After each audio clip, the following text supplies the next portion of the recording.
అందరినీ కలిసి మీతో మాట్లాడే అవకాశం దొరికింది.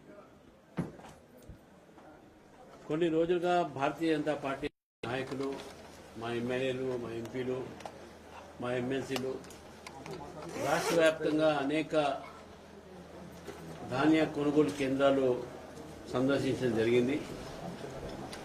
మరి వారి యొక్క రైతులు పడేటటువంటి గోస, వారి కష్టాల్ని ప్రభుత్వం దృష్టికి తీసుకురావడం జరిగింది. దురదృష్టవశాతం ప్రభుత్వము మేము ఎక్కడికి వెళ్తే అక్కడికి ముందు అధికారులను కలెక్టర్తో సహా వాళ్ళని పంపించి బలవంతంగా రైతుల దగ్గర ఆ ధాన్యాన్ని రైస్ మిల్లర్లకు షిఫ్ట్ చేయటము, తొందరపడి వాళ్ళకు మొన్నటి వరకు బ్యాగ్స్ కూడా ఇవ్వలేదు, గోరి సంచులు వాళ్ళకి ఇచ్చేసి గోరీని నింపి రైస్ మిల్లర్ దగ్గర పంపించడం జరిగింది. మరి దాంట్లో కూడా ఒక బస్తాకు 41 కిలోలు ఉంటే మరి క్వింటాలకు దాదాపు 10 కిలోలు తరువు చేసేటటువంటి ఒక దీంట్లో తక్కువకు ఈరోజు రైస్ మిల్లర్కు డిస్ట్రెస్ సేల్ ఇంకా తప్పనిసరిగా రైతులు అమ్ముకునే పరిస్థితి నిర్మాణమైంది. ఎంఎస్పీ ధర ఉన్న తర్వాత కూడా కేంద్ర ప్రభుత్వం ఇచ్చిన తర్వాత కూడా రాష్ట్ర ప్రభుత్వం ఒక చేయబట్టి వాళ్ళ ఒక ఏదైతే రైస్ మిల్లర్స్తోని వాళ్లకు జరిగినటువంటి ఒక ఒప్పందంతో రైతులని బలవంతంగా తక్కువ ధరకు అమ్మించేటటువంటి వాతావరణాన్ని ఈ రాష్ట్రంలో నిర్మాణం చేశారు. దురదృష్టవశాతం ఏంటంటే ఈ యొక్క రాష్ట్రంలో మంత్రులు కూడా ఒకరికొకరికి వారు చెప్పే మాటలో పొంతం లేదు. సివిల్ సప్లైస్ మినిస్టర్ గారు మేము 60 లక్షల మెట్రిక్ టన్నులు కొన్నామని చెప్తున్నాం. దాని వేరే మంత్రులు మేము 40 కొన్నాం, 50 కొన్నాం చెప్తా ఉన్నారు. కేంద్ర ప్రభుత్వమే మొత్తం కొనాలి అని చెప్తా ఉన్నారు.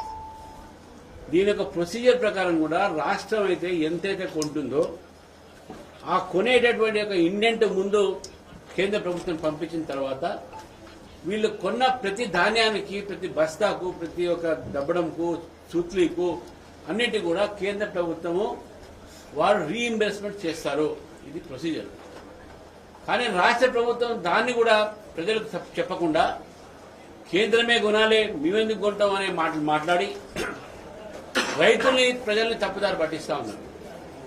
రైతుల సమస్యను పట్టించుకోకపోగా రైతులకు తప్పుదారి పట్టించి రైతులని బలవంతంగా తక్కువతో అమ్మించి ఈరోజు రాష్ట్రంలో మరి అబద్ధాలు కూడా ఆడుతున్నటువంటి ప్రభుత్వం ఇది. ఒక ధాన్యమే కాదు, ఒక వరే కాదు, ఈరోజు మక్క, జమ్మికుంటలో, దాంతోపాటు అనేక మార్కెట్ యార్డ్లో ఈరోజు మక్క అక్కడ పడున్నది. ఆ మొక్కజొన్న కూడా మీరే కొనాలి. మార్కెట్లో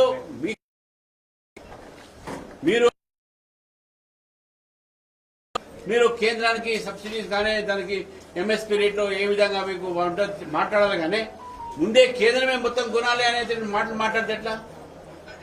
నిజంగా ఈరోజు చాలా రైతులు ఒక పరిస్థితి అర్థం చేసుకోలేని ప్రభుత్వం ఈరోజు కాంగ్రెస్ ప్రభుత్వం.